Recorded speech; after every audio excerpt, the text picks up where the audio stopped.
Terra's Last Stand. Chapter 1, The Forbidden Planet. Babushka, please don't go. The little girl's voice was barely a whisper, lost in the cacophony of the crowded spaceport. Her small hand, clutching a worn teddy bear, reached out towards her grandmother, who was already boarding the towering evacuation ship. The old woman turned, her eyes brimming with tears. "Anya, my darling," she choked out, her voice thick with emotion. "You must be strong. Earth is not safe anymore." Anya's grandfather, a tall, stoic man, knelt beside her. He gently pried the teddy bear from her grasp and tucked it into her backpack. "Remember, Anya," he said, his voice gruff but filled with love, "you carry Earth with you, always, in your heart." But Anya, 8 years old and terrified, couldn't understand. All she knew was that her grandparents were leaving, and she was staying behind on a dying planet.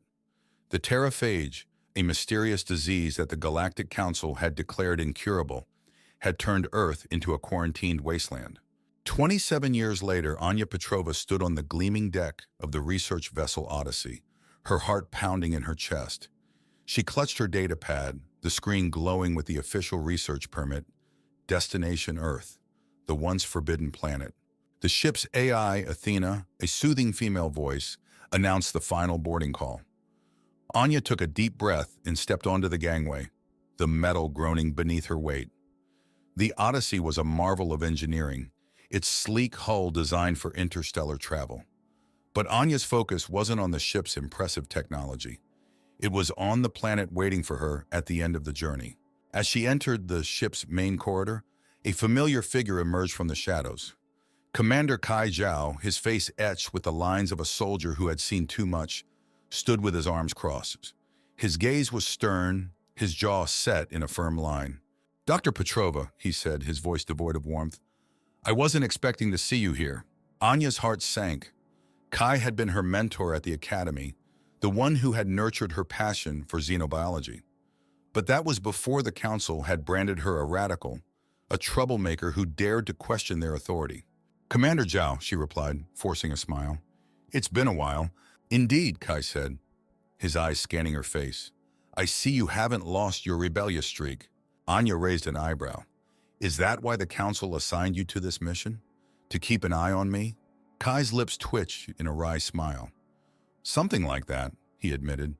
"The council is concerned about your intentions. Earth is a dangerous place, Dr. Petrova." "I'm well aware of the risk, Commander," Anya said, her voice firm. "But I believe the council has made a mistake. Earth is not lost. It's evolving." Kai's eyes narrowed. "Evolving? Is that what you call it? The Terra Phage has ravaged the planet. There's nothing left to save." Anya shook her head. "I've studied the data. The phage is unlike any disease we've encountered. It doesn't kill its host. It changes it." "Changes it into what?" Kai asked, his voice laced with skepticism. "I don't know," Anya admitted, "but I'm determined to find out." A tense silence hung in the air. Kai studied Anya for a long moment, his expression unreadable. Finally, he nodded. "Very well, Dr. Petrova," he said. "You have your mission. I have mine. Let's hope we can both achieve our objectives without getting in each other's way." Anya held his gaze, her determination unwavering. "Don't worry, Commander," she said. "I won't disappoint you." But as the Odyssey embarked on its journey towards the forbidden planet, a seed of doubt had been planted in Anya's mind. Was Kai truly there to help her, or was he just another obstacle in her path? Chapter 2. The Terraformers. The Odyssey pierced Earth's atmosphere, its descent a controlled plummet through a swirl of blues and greens. Anya pressed her face against the viewport, her breath fogging the glass. Below, a tapestry of vibrant colors unfolded. Vast swaths of emerald forests, sapphire lakes, and swirling amber deserts. This wasn't the desolate wasteland the council had warned her about. This was a paradise. As the ship touched down on a makeshift landing pad, Anya's heart pounded with anticipation. She grabbed her research kit, a jumble of scanners, sample containers, and data recorders, and stepped out onto the fertile soil. The air was thick with the scent of damp earth and exotic blossoms, a symphony of aromas that filled her with a sense of wonder. She followed a winding path through a dense jungle, the foliage so thick it blocked out the sun. Strange bioluminescent plants pulsed with a soft, ethereal glow, illuminating her way. The sounds of the forest enveloped her, the chirping of unseen insects, the rustling of leaves, and the distant call of an unfamiliar bird. Suddenly, a figure emerged from the shadows, their silhouette blending seamlessly with the surrounding vegetation.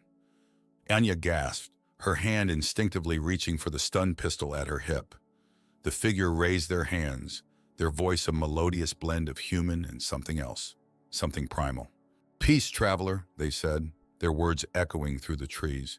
"We mean you no harm." Anya lowered her weapon, her heart still racing.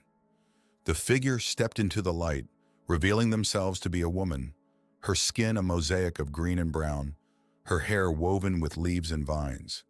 Her eyes, the color of moss, held a depth of wisdom that Anya had never encountered before. "I am Alara," the woman said, her voice as soothing as the rustling leaves. "Welcome to our home." Anya introduced herself, explaining her mission. Alara listened intently, her expression a mixture of curiosity and suspicion. "You seek the Terra Phage?" she asked. "That is what your council calls us, is it not?" Anya nodded, her curiosity piqued. "Yes, but I'm starting to believe that the phage is not what they say it is." Alara smiled, a slow, knowing smile. "Indeed, we are not a disease, Dr. Petrova. We are the Echoes of Gaia." Over the next few days, Anya immersed herself in the Echoes' world. She studied their unique physiology, their symbiotic relationship with the planet, and their intricate social structure. The more she learned, the more convinced she became that the council had lied. The Echoes were not sick, they were thriving. They had evolved, adapting to the changing environment and becoming one with the Earth. Their bodies were infused with chlorophyll, allowing them to photosynthesize sunlight. Their senses were heightened, attuned to the subtle vibrations of the planet's energy fields. They had become the terraformers, the guardians of a new Eden. One evening, as Anya sat by a campfire with Alara and a group of Echoes, she shared her findings. "The Terra Phage doesn't exist," she declared, her voice ringing with conviction. "The Council lied to us. They quarantined Earth to hide your existence from the galaxy." A hush fell over the group.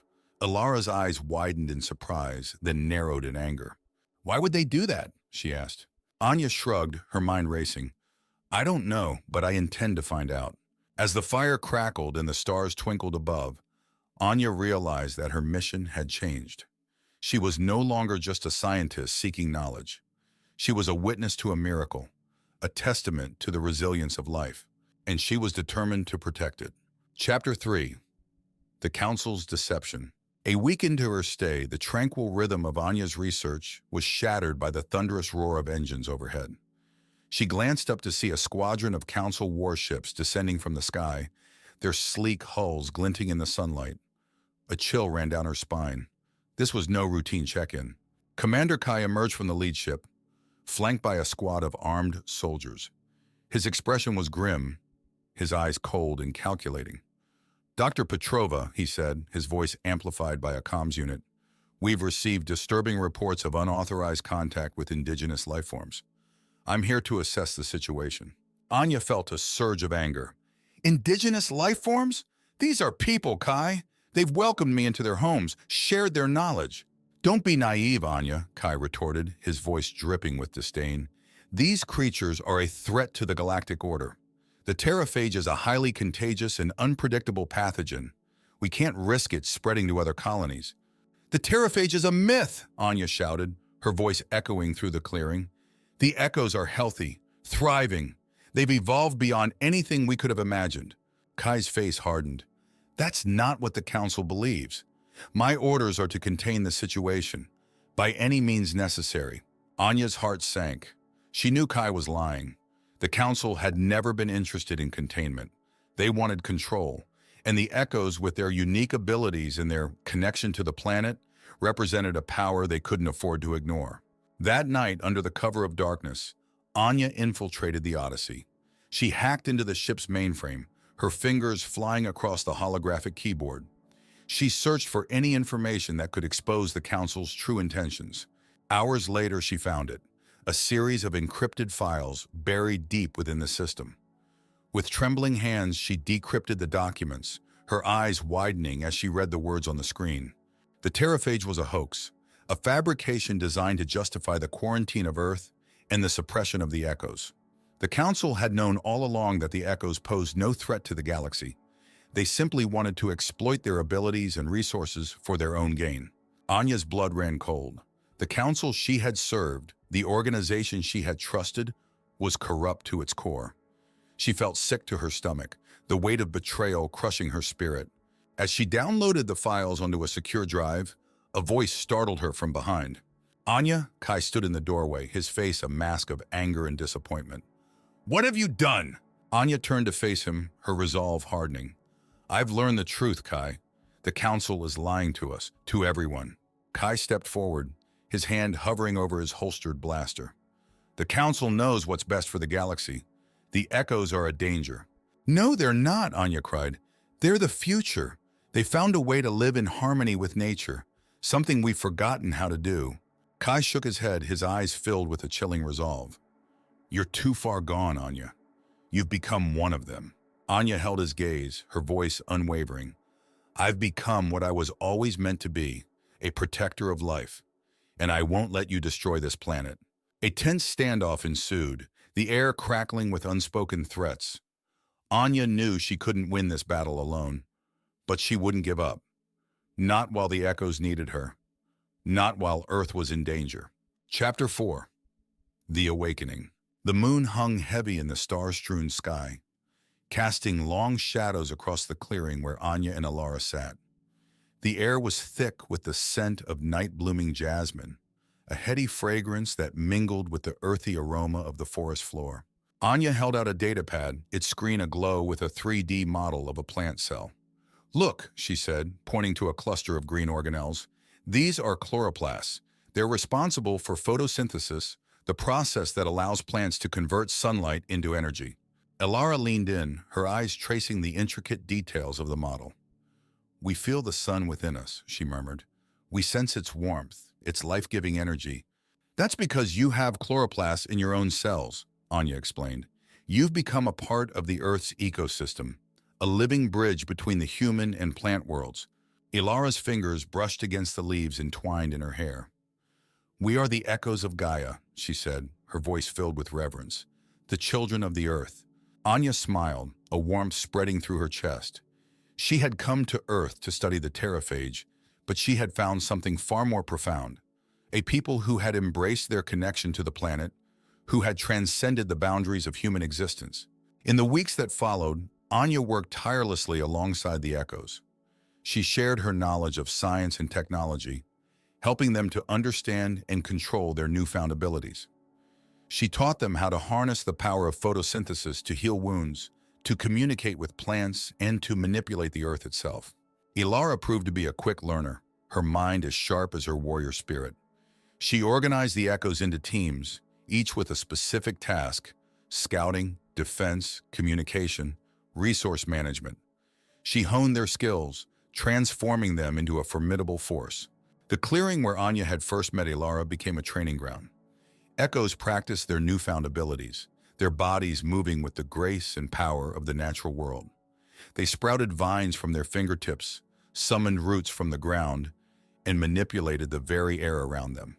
One afternoon, as Anya was teaching a group of Echoes how to use their connection to the planet to detect changes in the environment, a messenger arrived. His face was pale, his eyes wide with fear. "Commander Zhao is here," he gasped. "He's demanding to see you." Anya exchanged a worried glance with Alara. They both knew what this meant. Kai had given them his ultimatum, and they had refused to comply. Now it was time for war. They found Kai standing at the edge of the clearing, his soldiers forming a menacing semicircle around him. He looked at Anya with a mixture of anger and sadness. "Anya," he said, his voice amplified by a comms unit, "I came here hoping you would see reason, but it seems you've chosen your side." Anya stepped forward, her chin held high. "I've chosen the side of life, Kai, the side of the Earth." Kai shook his head. "You're making a mistake. The Council will not tolerate this defiance. Surrender now, and I can promise you a swift and painless end." Anya laughed, a bitter, defiant laugh. "I'm not afraid of you, Kai. Not anymore. You can kill me, but you can't kill the Earth. You can't kill the echoes of Gaia. Kai's face contorted with rage. He raised his hand, a signal to his soldiers. But before they could move, Ilara stepped forward, her eyes blazing with defiance. "This is our home," she declared, her voice echoing through the forest, "and we will fight for it." A tense silence hung in the air. Then, with a deafening roar, the echoes charged. Chapter 5. Gaia's Fury. The first blast had shook the earth, sending tremors through the forest floor. Anya stumbled, her ears ringing with the deafening explosion. She looked up to see Council dropships unloading troops, their armor gleaming under the harsh sunlight. Laser fire ripped through the canopy, sending leaves and branches raining down. "They're here!" Ilara's voice rang out, a battle cry echoing through the trees. The echoes sprang into action, their movements fluid and coordinated. They were no longer peaceful farmers and artisans. They were warriors, their bodies infused with the power of Gaia. Vines snaked out from the ground, ensnaring the legs of Council soldiers, tripping them up and sending them sprawling.